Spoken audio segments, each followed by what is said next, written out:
So we have a first with corrections. Do we have a second? I'll second.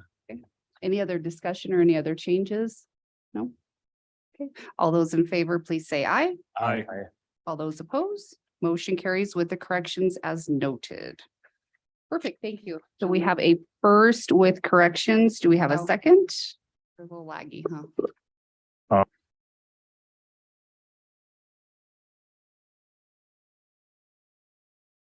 Are we good?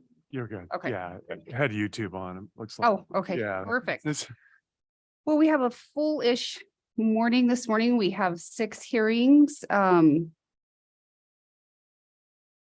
the Granger, Eric, can you go over what happened board action wise? Or I guess we really didn't have any applications, did we? Final plat approved and then Madam Chair? Yes, I can go over those. Okay, just real perfect. quick. thanks, Megan. I know we did meet last month, but we barely went over them. So back in February at the last board meeting, we did have the Granger Station final plat. It did get approved. Got that recorded. Everybody's happy there.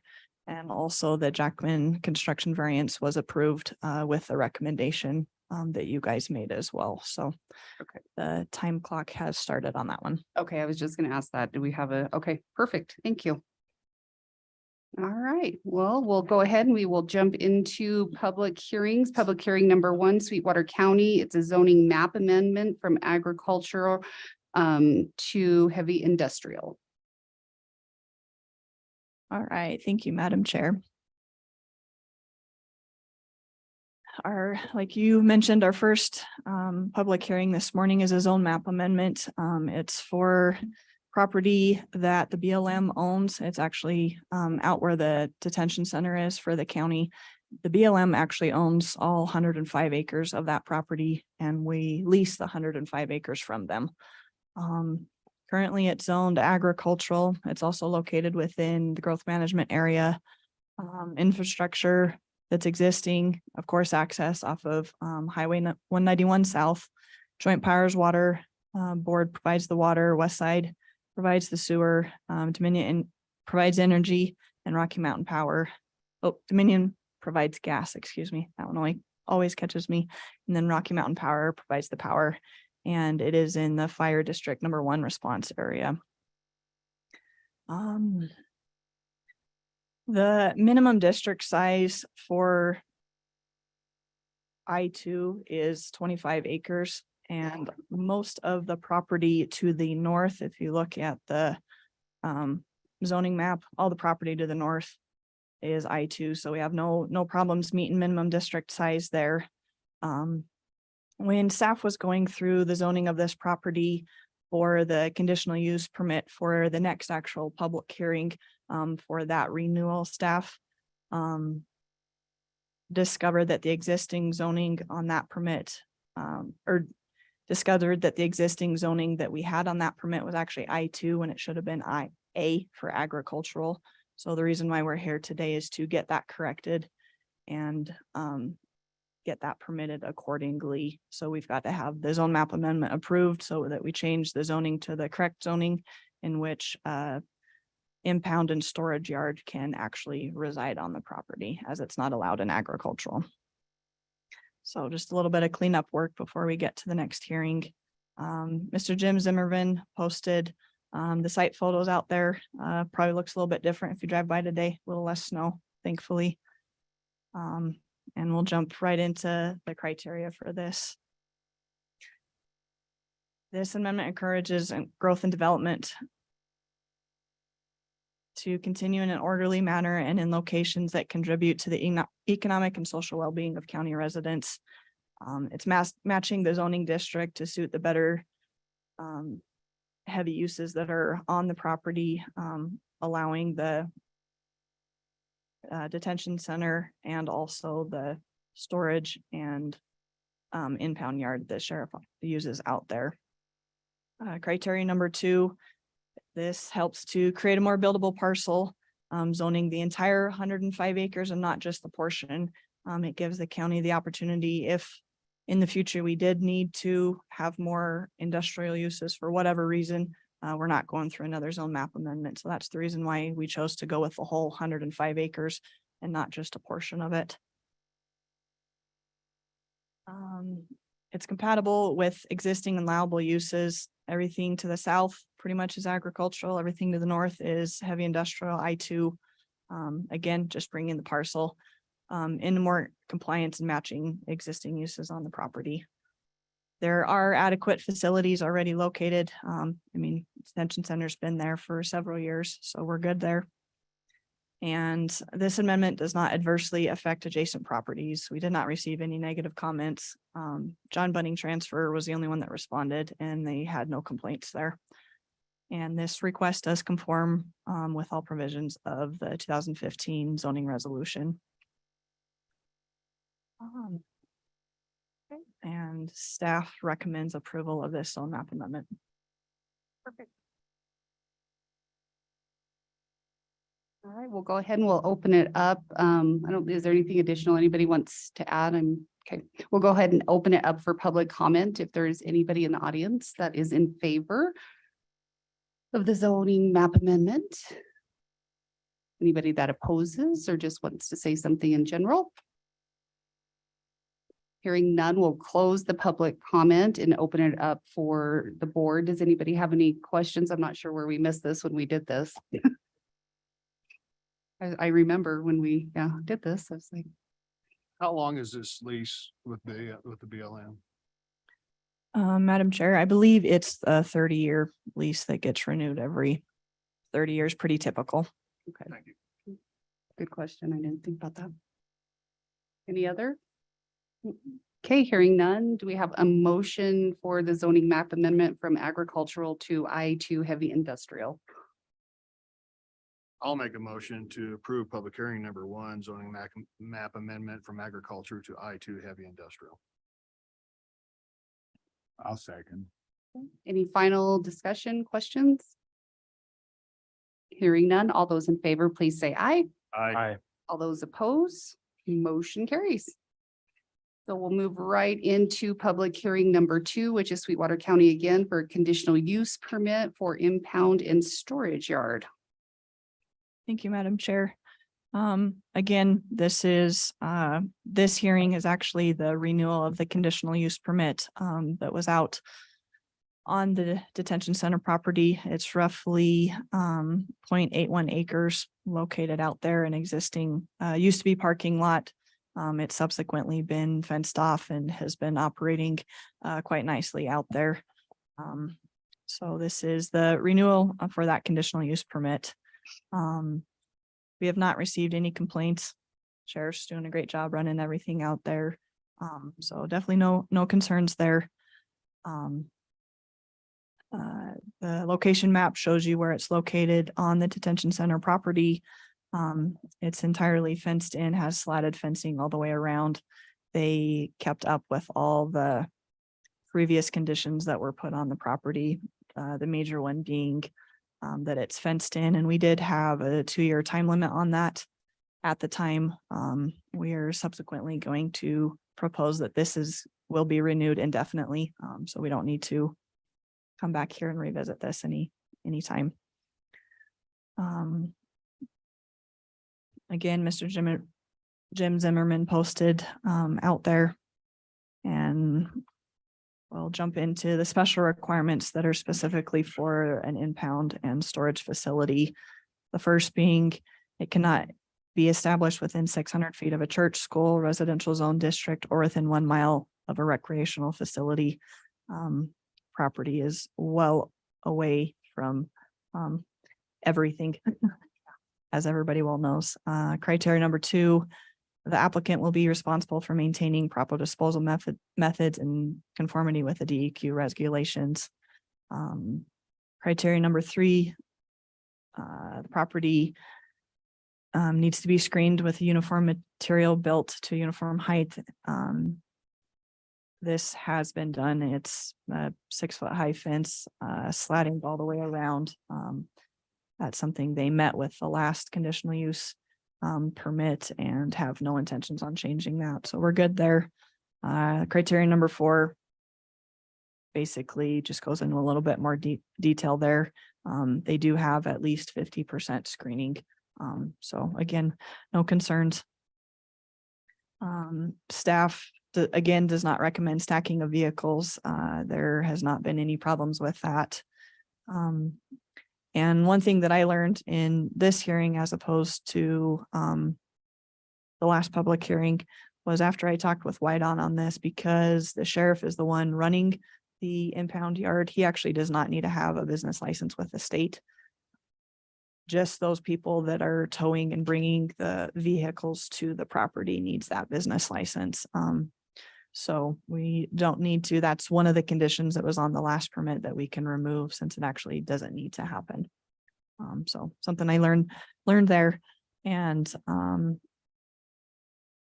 special requirements recommend that conditional uses for salvage or towing and impound yard be termed at 2 years. The applicant and staff is requesting that this be renewed for an indefinite period of time, as it's going to be out there for many, many years.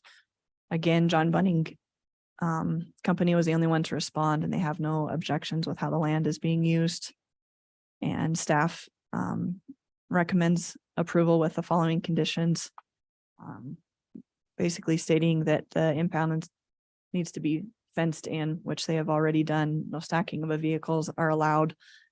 It's limited to only storage and impound of vehicles, no salvaging. Sheriff definitely does not want to get into that, so we're good there. No. And that the conditional use is for an indefinite amount of time. And that's all I have, Madam Chair. Thank you, Megan. All right, we'll go ahead and open it up for public comment. If there's anybody in the audience in favor of the conditional use permit. If there is anybody opposed or would like to say something in general. Hearing none, we'll close the public comment and open it up to the board. Does anybody have any questions? I remember us doing this last time and it was just something different. So I think we did put the 2 years, just not knowing where we were going to be with that. But does anybody have any questions, comments they'd like to talk about? Just one comment. I see them coming up for auction all the time, so they really run them through that lot. There's not a lot of storage out there. I mean, it's just depending upon what they have. So it's appreciated that they run them through auction as much as they do. Agree. So. I agree. Anything else?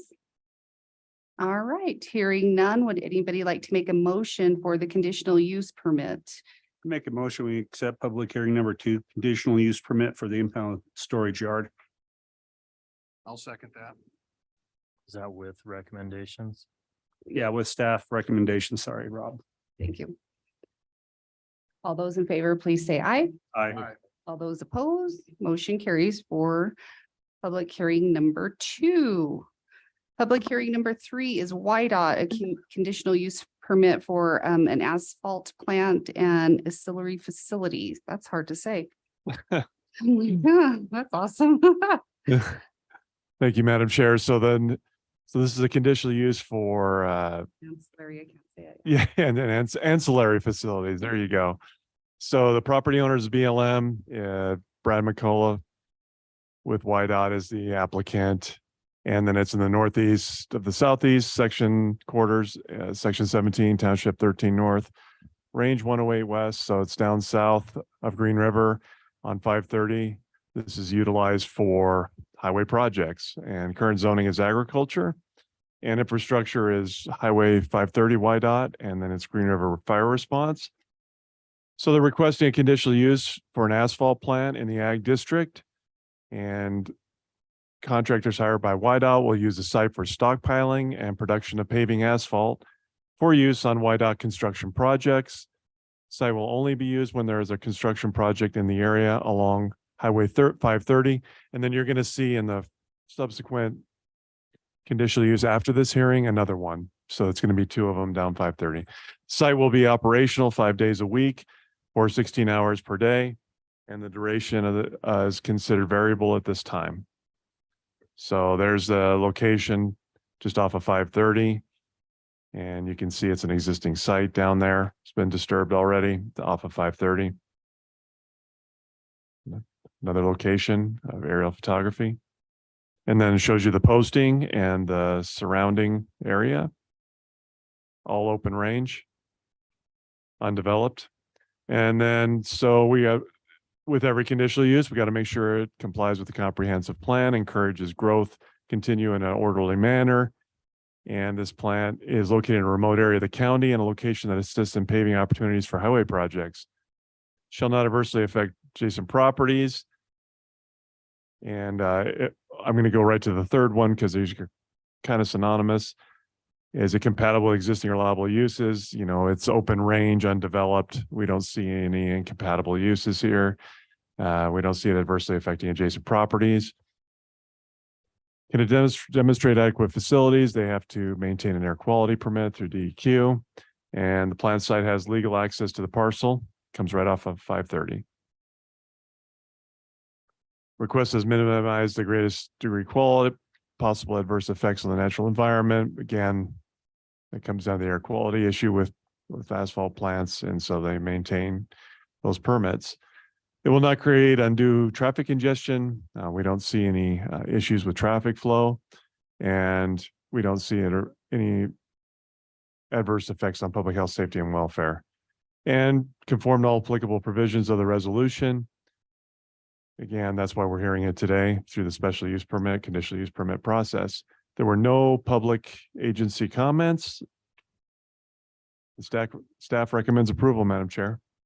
Thank you, Eric. Go ahead and open it up for public comment at this time. If there's anybody in the audience for the conditional use permit. Thank you. Come on up and state your name and Oh, I'm Brad McCullough. I'm the one that's putting the application in. I work for YDOT. I'm a resident engineer. Yeah, we have three projects coming up in the next 3 years down there that we're just trying to go through the process. The preliminary part of this is with getting the plant site, we need to get a approval through air quality permit through DEQ. So just, and one of their conditions is getting this zoning change to something that you guys approve that we can go ahead and put a hot plant there. So that's basically how this is all working. So does anybody have any questions for? Is this an old site, an existing site? yes, this particular one on at Milepost 36, we actually used it back in 2015. We did that section right in front of it that year. Okay.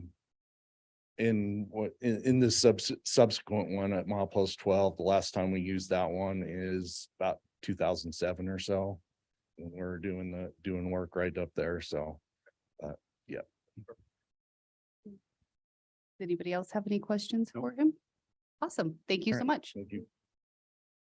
Is there anybody in the audience against or would like to speak in general of the conditional use permit? Hearing none, we'll close the public comment portion and open it back up for any last questions, comments. Anybody have any discussion? Hey, Eric, are these, with the conditional use permit, are they just coming out as 1 year, 2 year things, or is this, endless? They can have that batch plant there forever? We have this set as indefinite, just because it's going to be variable and they're developed sites. Of course, you can put a time frame if you wish on it. Yeah, just one, and they've had conditional use permits at this location before. That's what I'm not trying- sure. I'm not sure on that. I didn't see any, but they've had them on other sites, on other locations off of I-80, and we haven't put time frames on them just because there's constant highway projects going on I-80, obviously. That's up to your discretion. Staff didn't have an opinion on time frame, so. Okay, thank you. Anything else? Okay, hearing none, would anybody like to make a motion for public hearing number 3 for YDOT for their conditional use permit?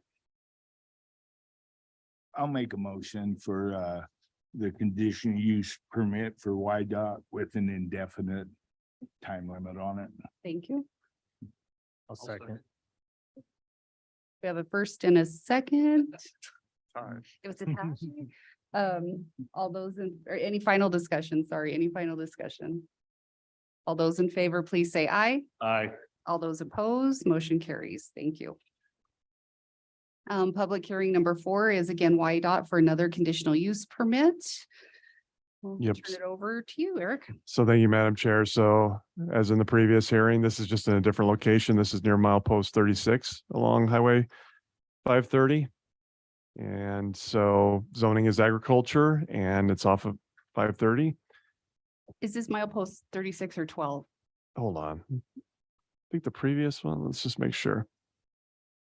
They're both at 36. Brad, which one is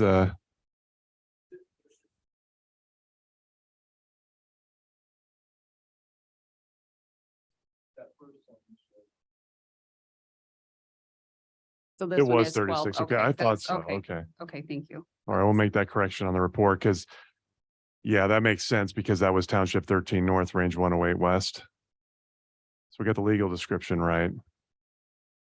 And this one's Township 16 North, Range 108 West. So this should be milepost 12. Okay. Thank you. Zoning is agriculture. And so again, the same circumstances, contractors hired by WildDOT will use the site for stockpiling and production of paving asphalt. 16 hours a day at this site also, and duration of use is considered variable at this time. Okay. And you can see that as an existing site, developed site. There's a posting of the location and then the surrounding area, open range. And as in similar, I won't go through all these because it's exactly the same as a previous hearing.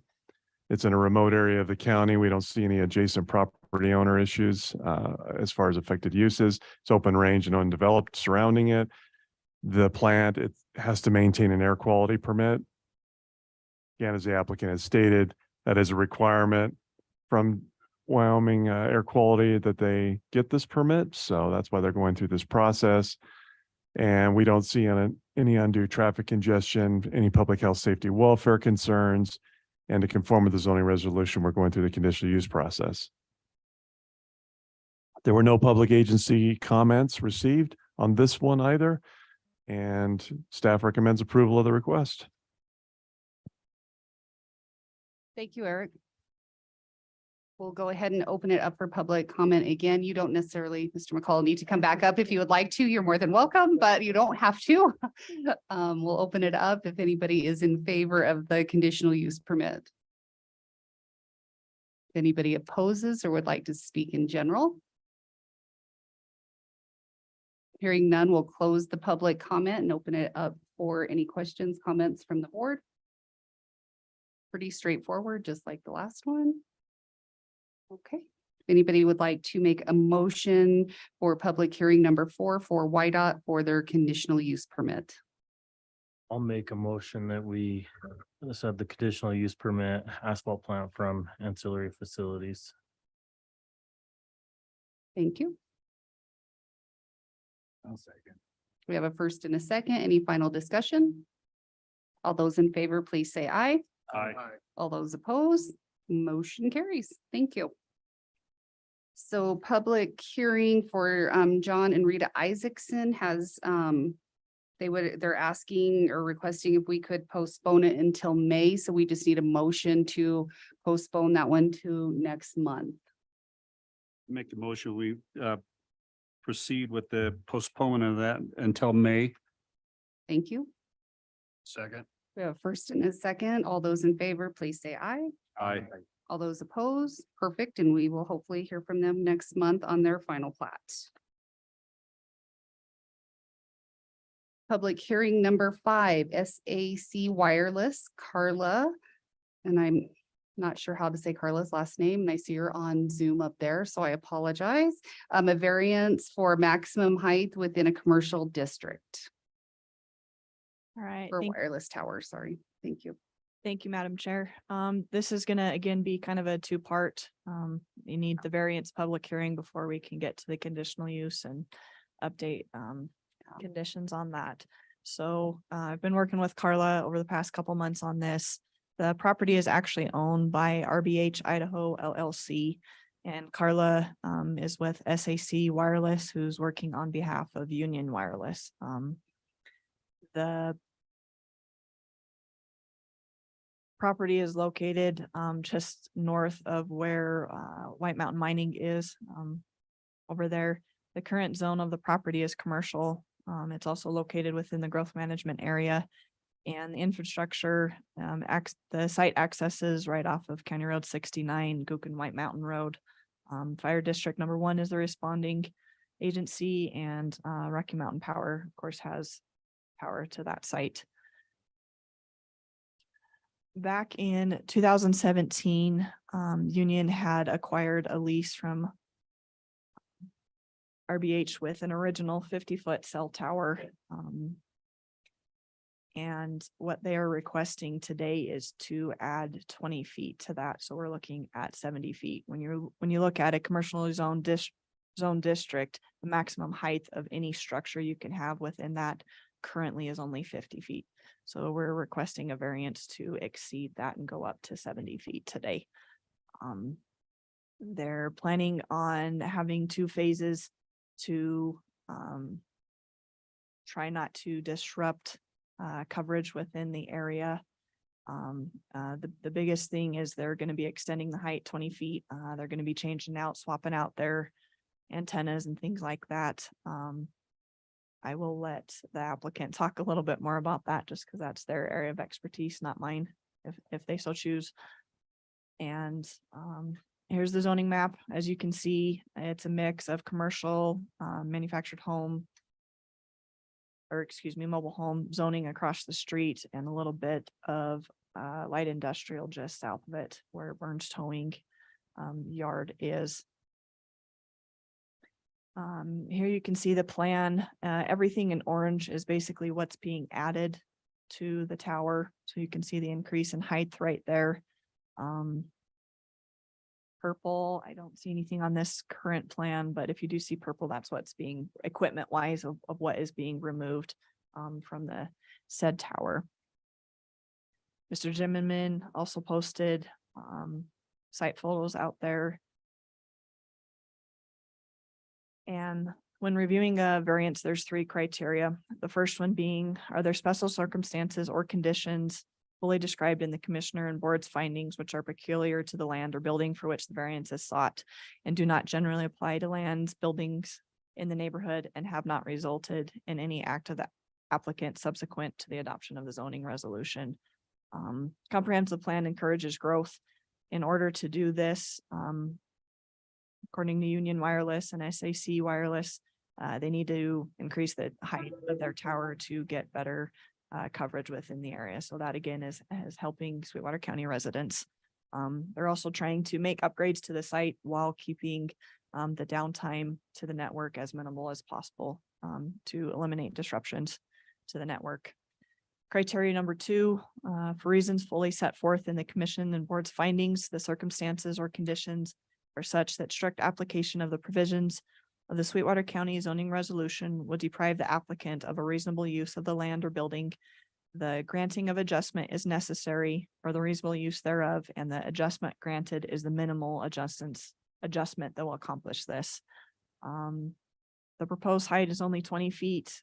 Union Wireless is seeking to increase the tower height by about 40%. I believe that to be rather minimal. Again, not a tower expert or anything, but that's all that they are requesting at this time. And the last criteria for a variance is that granting this variance is in harmony with the general purpose and intent of the zoning resolution, and it will not be injurious to neighborhoods or otherwise detrimental to the public welfare. Originally, it was a 50-foot tower. It was approved back in 2017. There weren't many concerns with the tower at that point in time. They have allowed room for co-location, in which I believe Verizon is out there as well. The biggest condition and what I got when I was going back and reviewing the last conditional use permit for this one was that staff recommended that the tower be painted in a color that blends in with the natural environment. So staff would request that the additional extension would have that color matching as well, trying to blend it into the natural environment as much as possible. The only agency to respond was Rock Springs City Planner, Kathy Green. She has no issues with it. The tower height is less than the distance to the city boundary, so definitely no complaints there. And staff has not received, repeat myself again, sorry. Staff recommends approval of the request with one condition. If the height of the tower is to increase above the proposed 70 feet, the applicant will need to go through the variance and conditional use process again. More just trying to add a condition there so everybody's on the same page and it's not a surprise if they were to change the height of it again. That's all I have, Madam Chair. Thank you, Megan. Madam Chair, I have one not related to this hearing, but we have drafted actually cell tower regulations. We actually are in desperate need of just their own separate regulations. So we don't run into these variance requests because of course, in residential areas, you're going to want a high point. You're going to exceed the height level that's in that zone district. So we do need to look at that. It's been drafted. It probably needs to be reanalyzed, but just so you know that we are actively working on that. Otherwise, we're going to continually have variances because there's a 30-foot height requirement in residential zone districts in most all of them. Well, most of your towers are going to be above 30 feet. So we will look at that. That's all I have, Madam Chair. Thank you, Eric. And I had, Carla, you are on via Zoom there. Is there anything that you would like to add on behalf of SAC Wireless? Hello, this is Cynthia Vandermark. I'm Okay, hi. also with SAC Wireless. Carla is attending, but she also is just due to her health not going to speak, so I'm speaking on her behalf. Thank you. Yep, absolutely. Thank you so much for letting us attend virtually. I really, Absolutely. oh, sorry. No, absolutely. Thank you. I apologize. I didn't mean to interrupt. Oh, no, you're good. I was just going to say, we are representing Union Wireless as their agent regarding their scope of work here at this site, which is called Rock Springs Clearview. The Federal Communications Commission, FCC, has ordered telecommunication providers to remove their Huawei equipment as part of the RIP and Replace program. And this is in regards to over its national security concerns. To stay in compliance with this FCC rule, Union Wireless is proposing to rip and replace their equipment here and to lessen the service disruptions. As you mentioned earlier, we are proposing to add that 20-foot tower extension. This would allow for them to install the new network and remove the old network. And again, thank you so much for allowing us to attend and your reviews. Thank you. I just had a quick question since you're still on. So it's removing the whole equipment, putting all new up. It's just not an addition. So right now, the existing equipment won't be removed in the first phase of construction. They need to install that they need to install the new network.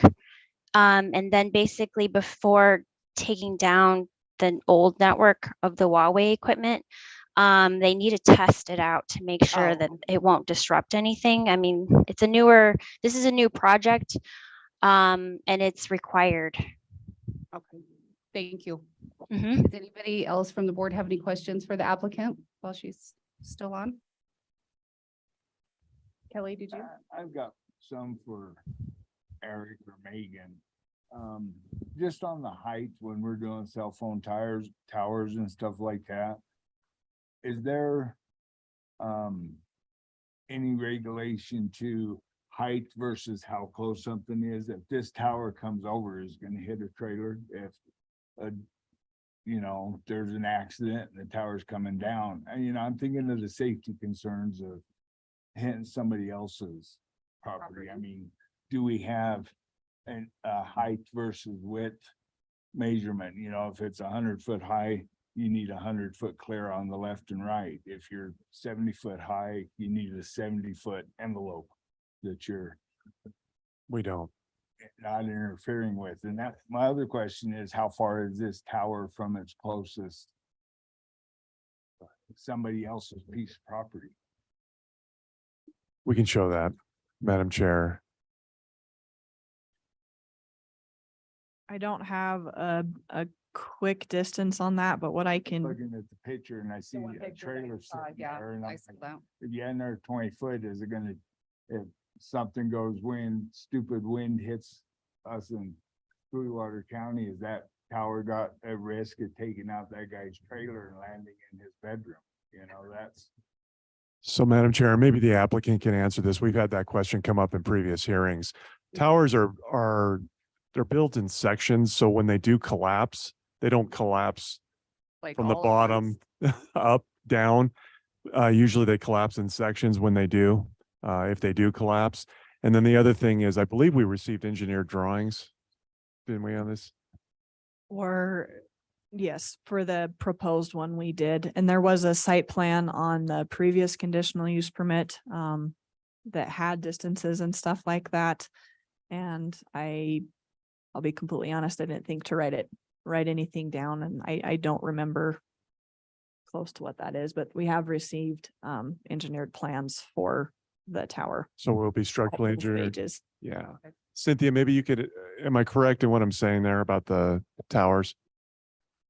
Yes, in general, towers are built in sections and they are built to collapse on themselves. Okay. what is their range of, so they're engineered to collapse on themselves. Do they engineer a safety zone? So, 30 foot out from the tower, you're not at risk of damage, or, do they have numbers that actually state what they're designed for to collapse within? For our project, we are just installing the 20-foot tower. We aren't installing the new tower. We do have structural analysis that we can provide. But again, this tower was already built. So anything that has to do with the fall radius, we would need to look into that. Okay, and then have you guys figured out how close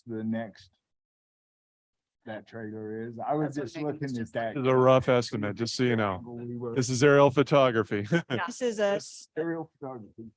Madam Chair, this is a super rough estimate. I know where the cell tower is located with how much I can zoom in. I just picked the center of roughly where the leased area is and went to the north where you can see structures, and I'm about 70 feet right there. If I go across the street to where those mobile homes are at, I'm at roughly 130 feet. Okay. Again, So super rough not- distances. Their home. It's not gonna hit their home. I was looking, saying, the photograph said, yeah, that's coming down in his back of his trailer if it goes that way. It's just something I think when we're talking about the regulations for the future, we need to have those kind of things in there. So we have a blueprint to work from. Yeah, Madam Chair, and so Commissioner Richards, so what we have is like on wind towers, so like, let's just use residential ones, not commercial. I believe it's 110% of the total height of the tower, and they include the nacelle, which is the structure of the turbine itself, but then the blades. So it goes to the top of the blades because you don't want it falling and then the blade hitting your home. But we do have something to go by on other towers. So for sure. Just look into our future. There you go. Thank you, Kelly. All right, we'll go ahead at this time and open it up to public comment. If there is anybody in the audience in favor of the conditional use permit. Oh, sorry, I'm looking at the variance for the maximum height for SAC wireless. Is there anybody that is opposed or would like to speak in general? Hearing none, we'll close the public comment and open it back up to the board. If anybody has any last questions, concerns, comments, Mark? just one question.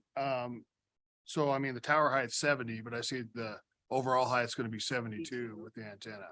Does that convolute anything, or is it just we're worried about the tower height on that 70 foot? Madam Chair, Commissioner Lyon, on that one, antennas are always, they're going to stick out per our regulations. They can upgrade antennas without getting a construction permit or a conditional use permit. So what we're concerned with is the height of the tower, because they could come back on and add possibly a new antenna. And I don't know enough about antennas. I would assume they could be larger, so that height could continue changing, but that's not a permit that they need from our office. So we decided to keep it at the 70 feet for the tower height itself. Thank you. And antennas in addition are exempt from height. Because Oh. that way you can have an antenna on top of your house. Okay, fair enough. Fair enough. Any other questions, concerns, anybody? Okay, hearing none, do we have a motion for public hearing number 5, SAC Wireless for a variance on the maximum height within a commercial district? I'll make a motion to approve public hearing number 5, SAC Wireless, maintenance, variance, maximum height within the commercial district, including staff's comments. Thank you. I'll second that. We have a first and a second. Any final discussion? All those in favor, please say aye. Aye. All those opposed? Motion carries, which public hearing number 6 is going right along with public hearing number 5. So SAC Wireless, conditional use permit. Megan? Thank you, Madam Chair.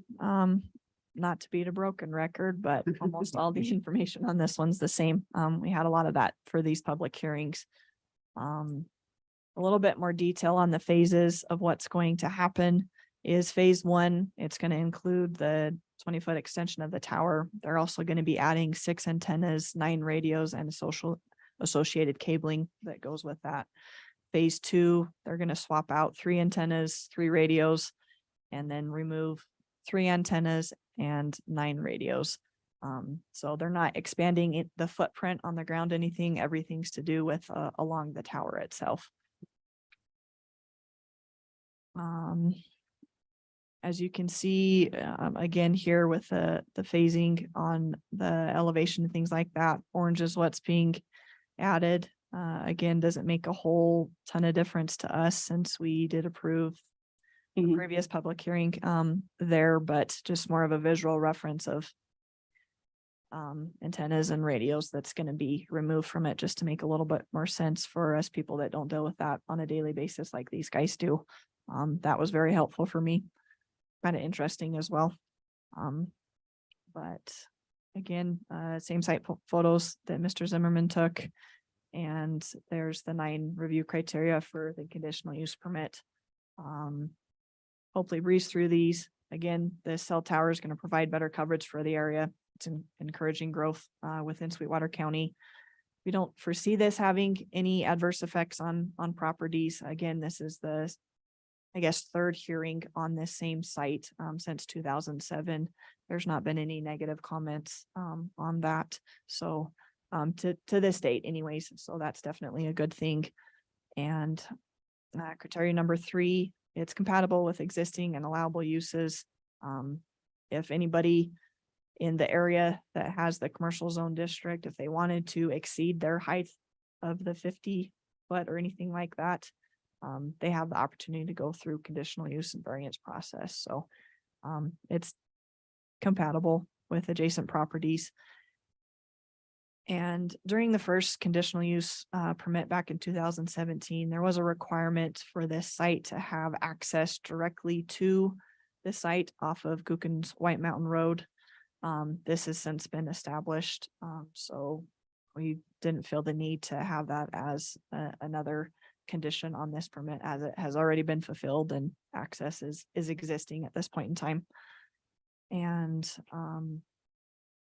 there's adequate provisions for maintenance and the use of the structures. Everything's existing out there. There's nothing that the staff foresees that needs to be added to the site at this point in time. And again, staff does not see any adverse effects on the natural environment. Also with having the access point being added in last time, there's a place where technicians that are coming to work off, they can access the site right there. They don't have to drive through the entire property to get to it. We don't anticipate any undue traffic congestions. Again, cell towers have very minimal, if any, traffic to them, period, except when they're being updated. And staff does not foresee any health, safety, or welfare issues to this site. And it also conforms with the 2015 zoning resolution. City of Rock Springs, again, was the only one that responded, and they don't have any issues as well.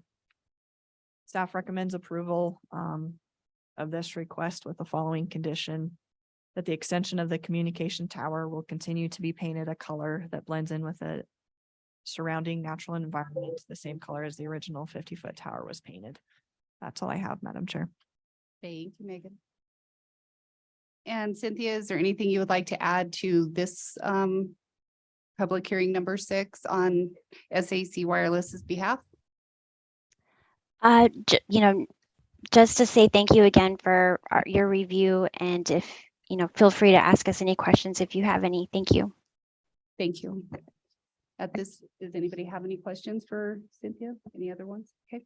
At this time, we'll open it up to the public. If anybody in the audience is for the conditional use permit for SAC Wireless.